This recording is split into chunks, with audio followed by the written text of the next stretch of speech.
آداب، آئیے شروع کرتے ہیں خبروں کا سلسلہ اعتماد کے ساتھ۔ خبروں کی شروعات سے پہلے آیت کلام پاک اور حدیث شریف۔ اس روز آسمان پگھلے ہوئے تانبے کی طرح ہو جائے گا اور پہاڑ دھنکی ہوئی رنگین اون کی طرح ہو جائیں گے اور کوئی دوست کسی دوست کا پرسان حال نہ ہوگا۔ سورہ المعارج آیات 8 تا 10۔ حضور اکرم صلی اللہ علیہ وآلہ وسلم کا ارشاد مبارک ہے، جو شخص علم دین حاصل کرنے کے لیے سفر کرے گا تو اللہ تعالیٰ اس کے لیے جنت کا راستہ آسان کر دیں گے۔ بروایت حضرت ابو ہریرہ رضی اللہ تعالیٰ عنہ مستدرک۔ سب سے پہلے اہم سرخیوں کے پیش کردہ ہیں دارالسلام کوآپریٹیو اربن بینک لمیٹڈ۔ حضور آباد میں ووٹوں کی آج گنتی، تمام انتظامات مکمل۔ صدور محکمے سے منظوری کے بعد RTA کا جواب دینے کا سرکولر، ہائی کورٹ کا حکم التوا۔ کانگریس رکنیت سازی، 30 لاکھ کارکن بنانے کا نشانہ۔ فہرست رائے دہندگان کا مسودہ جاری۔ حج درخواستوں کے ادخال کا آغاز۔ تریپورہ کے مسلمان خوف کے سائے میں فسادی آزاد، اور سمیع کی حمایت و شکست پر کوہلی کو بیٹی سے متعلق دھمکیاں۔ اب خبریں تفصیل سے۔ خبروں کے پیش کردہ ہیں اویسی گروپ آف ہاسپٹلز، کم قیمت پر معیاری علاج کی سہولت۔ صدر PCC ریونت ریڈی نے کہا ہے کہ تلنگانہ میں 30 لاکھ رکنیت کا نشانہ رکھا گیا ہے۔ صدر کانگریس سونیا گاندھی سے انہوں نے 30 لاکھ کے نشانے کو حاصل کرنے کا وعدہ کیا ہے۔ ریونت ریڈی نے AICC کے ریاستی انچارج مانیکیم ٹیگور اور CLP لیڈر ملو بھٹی وکرمارکا کے ساتھ پارٹی کی ڈیجیٹل رکنیت سازی مہم کا گاندھی بھون میں آغاز کرنے کے بعد یہ ریمارکس کیے۔ انہوں نے کہا کہ پارٹی کے کارکن کے طور پر نام درج کروانا کانگریس خاندان کا رکن بننے کی طرح ہے۔ انہوں نے کہا کہ ایسے افراد جو رکنیت حاصل کریں گے ان کو 2 لاکھ روپے کا انشورنس فراہم کیا جائے گا۔ ریونت ریڈی نے کہا کہ کانگریس پارٹی نے ملک کو غلامی کی زنجیروں سے باہر نکالا۔ پارٹی نے ملک کے لیے کئی قربانیاں دی۔ پارٹی کے تمام ارکان کے لیے یہ فخر کی بات ہے کہ وہ اس پارٹی کے ارکان ہیں جس کے رکن راہل گاندھی ہیں۔ انہوں نے کہا کہ اس ماہ کی 9 تاریخ سے پارٹی کے کارکنوں کے لیے تربیتی پروگرام کا آغاز کیا جائے گا۔ 14 تا 21 نومبر جن جاگرن یاترا نکالی جائے گی۔ انہوں نے کہا کہ 9 دسمبر کو بڑے پیمانے پر جلسہ عام منعقد کیا جائے گا۔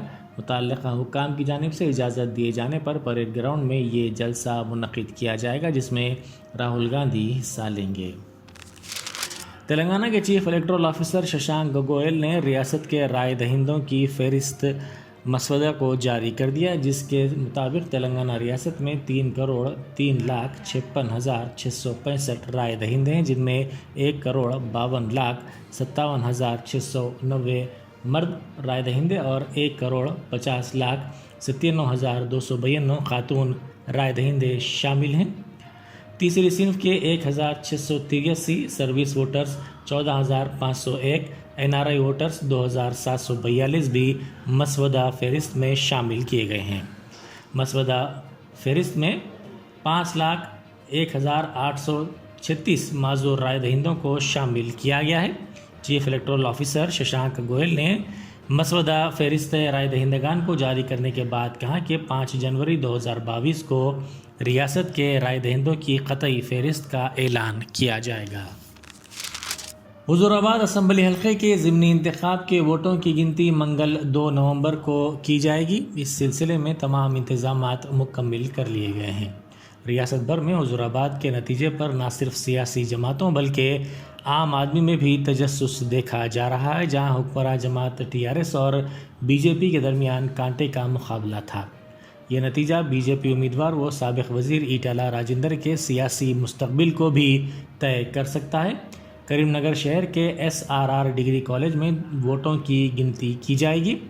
ہفتے کے دن حضور آباد کے ضمنی انتخاب کی پولنگ کے بعد EVM مشینوں اور VVPATs کو SRR کالج میں محفوظ کر دیا گیا ہے اور سخت سیکیورٹی میں EVM مشینوں کو رکھا گیا ہے۔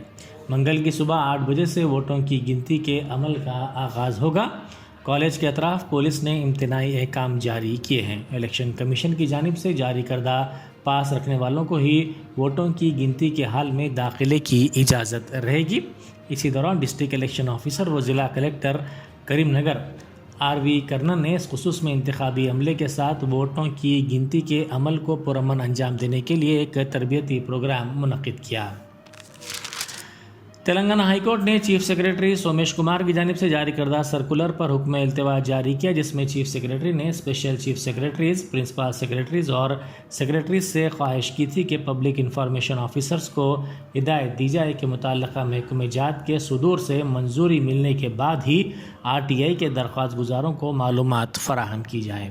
درخواست گزار نے دلیل دی کہ چیف سیکریٹری نے یہ سرکولر 13 اکتوبر کو جاری کیا، جس کے وہ مجاز نہیں ہے کیونکہ RTI ایکٹ 2005 ایک مرکزی قانون ہے جس کا نفاذ پارلیمنٹ کی طرف سے کیا گیا ہے۔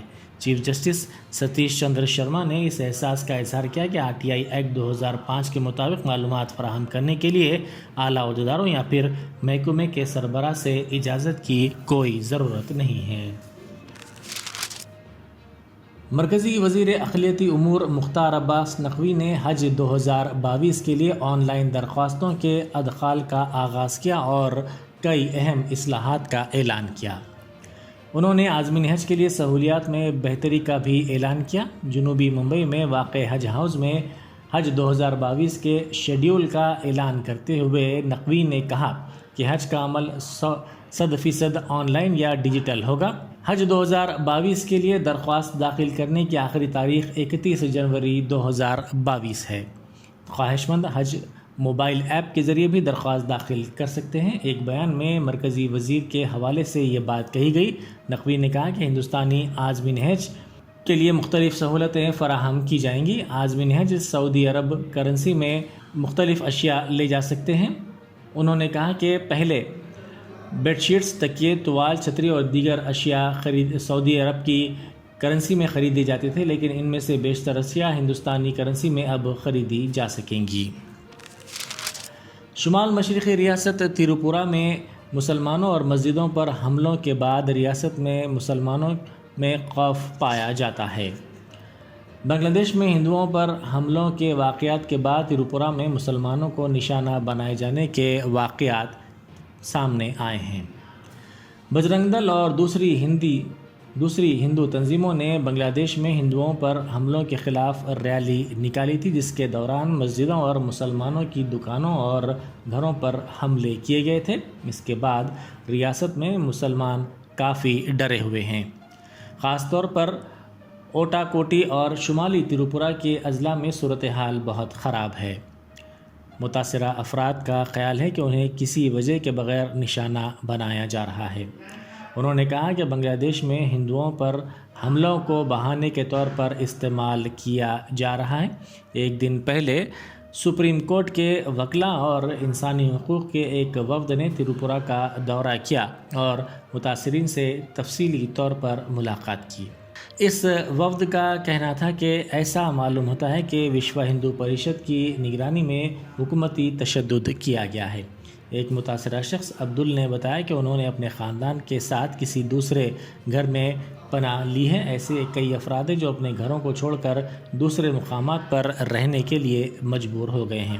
ایک دوسرے متاثرہ شخص معین نے بتایا کہ 4 دنوں سے گھروں سے وہ باہر نہیں نکلے ہیں، وہ بازار بھی نہیں جا پا رہے ہیں، ان کے پاس ضروری سامان ختم ہو رہا ہے، ہمارے گھر میں اب کھانے کے لیے ترکاری بھی نہیں ہے۔ یہ واقعات 24 اکتوبر سے شروع ہوئے تھے۔ 3 راتوں تک گڑبڑ ہوتی رہی۔ معین نے بتایا کہ وہ کام پر بھی نہیں جا پا رہے ہیں۔ ہندوستانی کرکٹ ٹیم کے کپتان وراٹ کوہلی کی 9 ماہ کی بیٹی کو زیادتی کا نشانہ بنانے کی دھمکیاں ملنے لگی ہیں۔ T20 ورلڈ کپ میں ہندوستان کی ٹیم مسلسل 2 میچ ہار چکی ہے۔ پہلے میچ روایتی حریف پاکستان سے 10 وکٹوں جبکہ دوسرا میچ میں نیوزی لینڈ کے ہاتھوں 8 وکٹوں سے ہار ہوئی ہے۔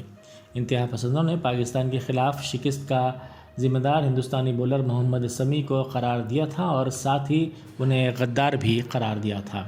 بعد ازاں ہندوستانی کرکٹ بورڈ اور ہندوستانی کپتان وراٹ کوہلی نے محمد سمیع کی حمایت میں ٹویٹس کیے تھے۔